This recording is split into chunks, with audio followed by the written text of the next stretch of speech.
morning. We got some cows out. They're working their way towards a mile away from where they need to be.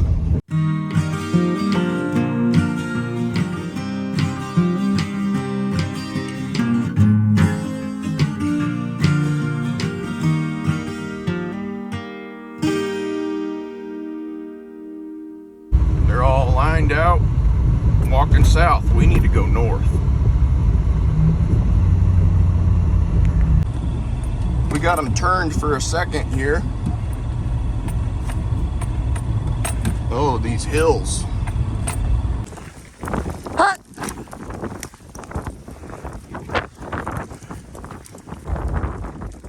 Yeah.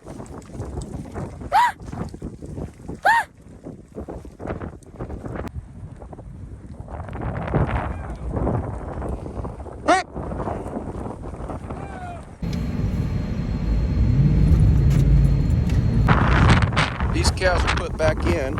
Fence isn't all that hot. Those cows are put back in. Just got a call that there's some other cows out on the other side of the highway. Grandpa was gonna go check those. These cows kind of set us back a little while, so I'm not sure what all else is going on, so I'm gonna check other cattle around. These cows got out, they got all these trees right here, which a lot of years they go behind, but they got pushed south this year. They didn't stay behind these trees, which would have been nice, but can't always count on it. So gonna check other groups, and Grandpa's gonna see what's going on the other side of the highway, what group of cows that is. And this fence isn't all that hot, but got it fixed up, at least picked up where they got out. So, and there's a little spark, so see what happens. Let's go see what else we can find today. Gotta check the plus slash cows here. They've got such a nice windbreak back here. Good snow sitting on top of them. One's even out there getting protein. Trying to find the little calf. Not seeing it. Where's the little guy at? There's his mom. Oh, little buddy. Good job. Got all these cows taking care of you.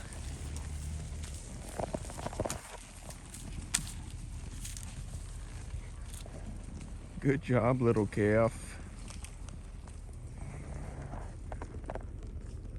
Pretty comfortable right here. When I come over this hill, I'd like to see some cows by that shop. And there are no cows by that shop. Are they down at the bottom? They are. Good job, ladies. Fenced around behind this shop yesterday, and I'm hoping to see cows there too, which I'm not, which I am. So these cows got it made there, and these cows, they've got a big long windbreak all the way down there. They're in this whole section. Then they've got a huge pit down there they can go in or get behind. There's the rest of them. Our calves are doing fine. That's the windbreak that they have. But most of them came over here by these houses, buildings. There's sweet baby Ray getting along okay. Just getting their morning jog in. This probably isn't the warmest place, but it's a good one.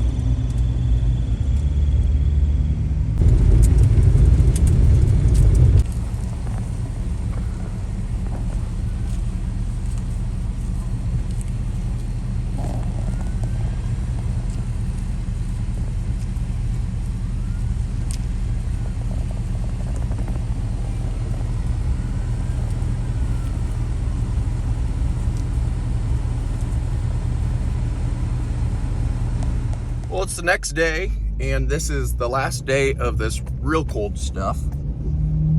And then tonight there's a low of -2, and then from there we're all smooth sailing, warming back up.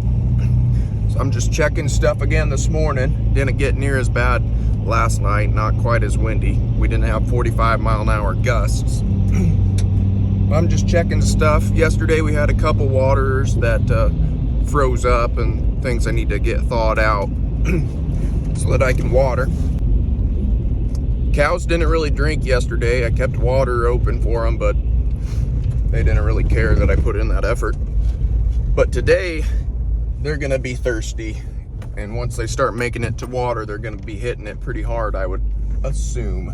And cattle are starting to work back out into the fields and figure, well, they're through the worst of it, so let's get some breakfast finally. And maybe some coffee. I'm gonna go chop some coffee.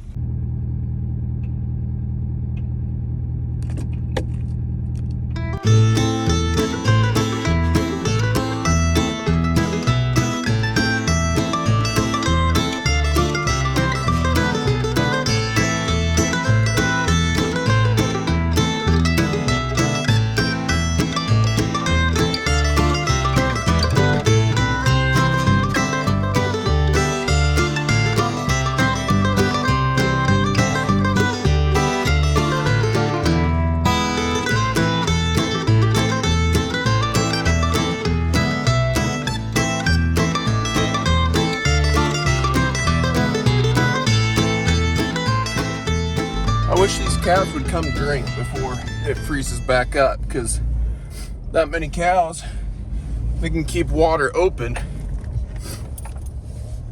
And I've been chopping ice a lot more times a day than usual because cattle weren't drinking yesterday at all. Once they finally drink, they're gonna really drink, but you kind of get tired of chopping ice when nothing comes up to drink it and it freezes back over. So what you did was pointless. Not pointless. What if one cow wanted a sip, just a little sip? She'd be able to get one, but she's got to go now. This is another spot that those cows can drink from, and it's this pit over here. And we ran some water in it, but it's starting to get warped and it's tough for cows to drink in there. So I'm gonna run this well for a couple hours. But there's a butterfly valve in there that's frozen solid, so I got to use a torch to thaw that out, and I'll just leave it run for a few hours into that pit. Then there's going to be plenty of water here when they get here, if they ever get here.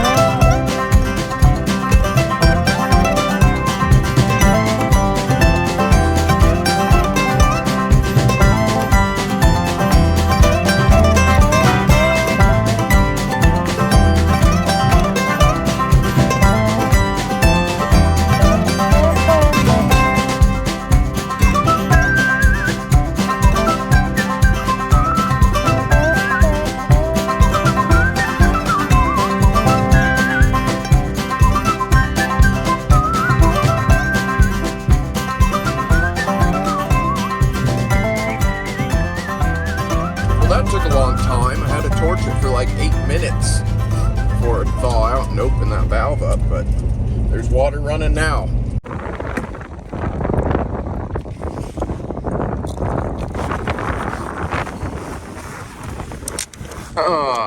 Shoot.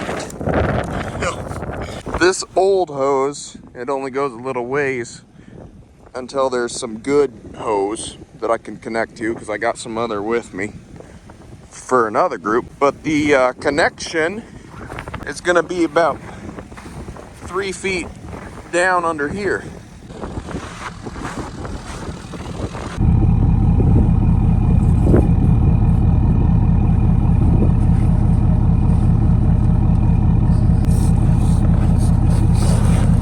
That old hose broke again. Luckily right here. Got the end of the hose here in the pickup, pulled it through the drift, and I think that I would be fine just cranking this thing off, but better safe than sorry. I did something really stupid the other day. Imagine that. I was hooking up some hoses and I had some water in the hose and I was switching them around, but it was really cold out, so it was gonna freeze real fast. So I needed to get it hooked up to a hydrant, get water running through it real quick.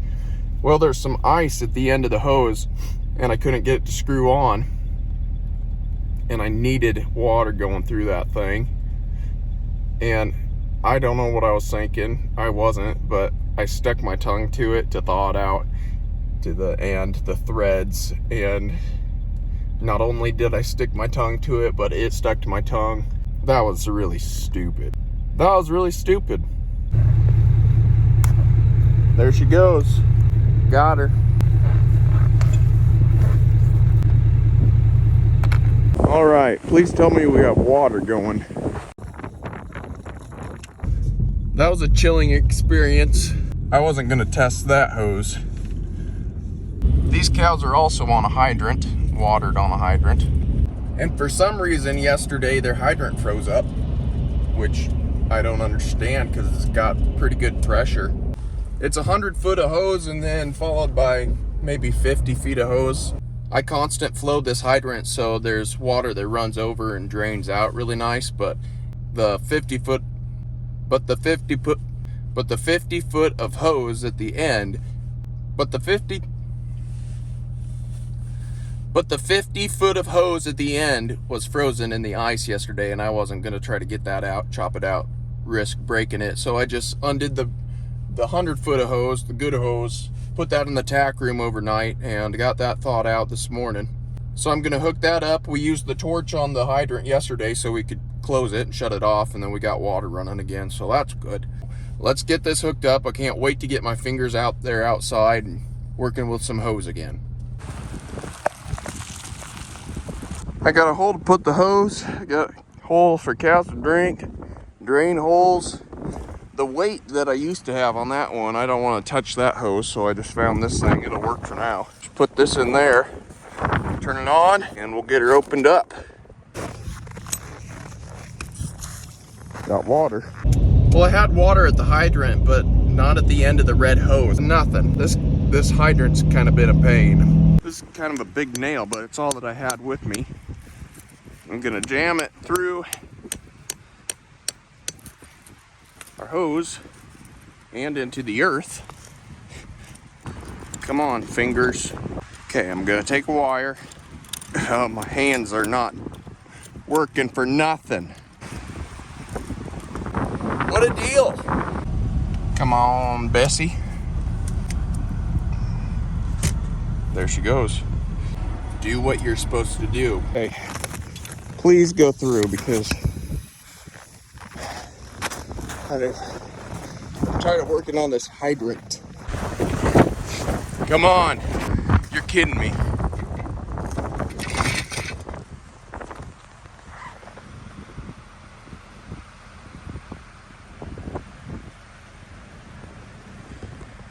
Come on. If this don't work, then it's starting all the way over. Oh!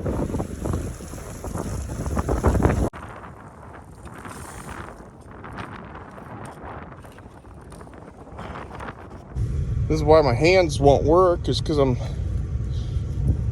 got water on them and they freeze.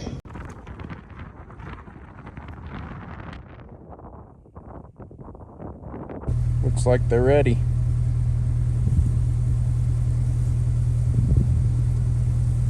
These cows have open fresh water here. They got feed right here, a half mile of trees for cover. Why they wouldn't stick around here for 3 days and prefer to stand in the wind for 3 days, I don't know. Well, I'm gonna keep watering cows. Remember, Jesus loves you, and we'll catch you next time right here behind the wire.